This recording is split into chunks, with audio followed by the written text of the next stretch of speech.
Hello, and welcome to Screen by Screen, a video series that will take a look at video games that are played one screen at a time.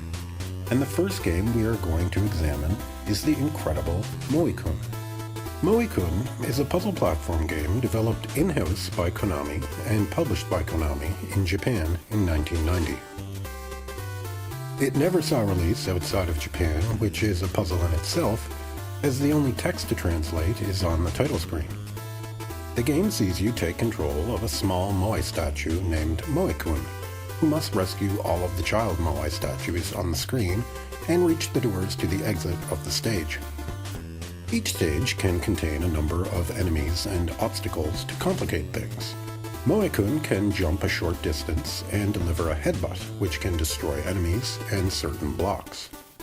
The enemies, once defeated, will respawn after about 10 seconds, so you can never fully clear a stage of enemies, and they tend to respawn right on top of you if you are not careful. Moai Kun can also push rocks one space at a time, or headbutt them across the screen. There is only one item to collect in the game, and those are bombs. These are used to destroy blocks and gain access to otherwise unreachable parts of the stage. There are usually just enough bombs to complete the stage, so figuring out how to use them correctly is crucial. The game features 56 stages and can really deliver a unique puzzle experience once you get into the 20s and 30s. Each stage tends to have only one or two ways to solve it, and a limitless number of ways to screw it up and make victory impossible. Luckily, the player can simply press the select button and sacrifice a life to restart the stage. Moai Kun has unlimited continues and a password system that will start you on every 5th or 6th stage or so. You start out with 3 lives and get an extra life each time you clear a stage, which is generous for an action puzzle game. Moai Kun is, however, one of these rare games that expresses your last life as 01, which to almost all gamers means you have 2 lives left before it's game over. Not here. 01 lives means it's game over when you die. Blasphemy. One thing you will quickly realize when playing this game is just how pixel perfect your jumps and headbutts have to be.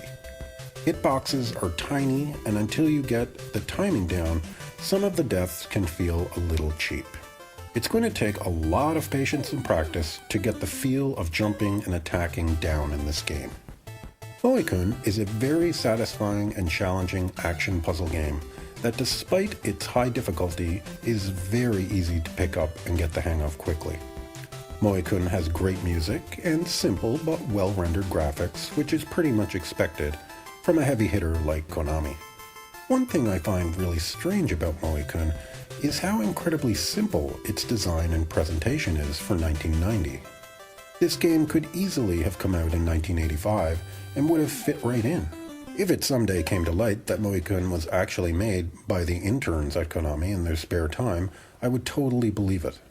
To better put that in perspective, here are the other games Konami released in 1990 for the NES Famicom. Mario Senki Madara, Parodius, Kid Dracula, Roller Games, Snake's Revenge, Mission Impossible, Quarth, Jack Nicklaus Championship Golf, Ganbare Goemon, Super C, Kings of the Beach, and Teenage Mutant Ninja Turtles 2, the arcade game. Compared to these titles, Moai Kun seems really out of place, which is no matter at all, because despite being a simple game compared to the rest of Konami's 1990 lineup, it's still a brilliant action puzzle game that will keep you challenged for a very long time. So fire up your emulator or transfer this game to your EverDrive. You will not be disappointed.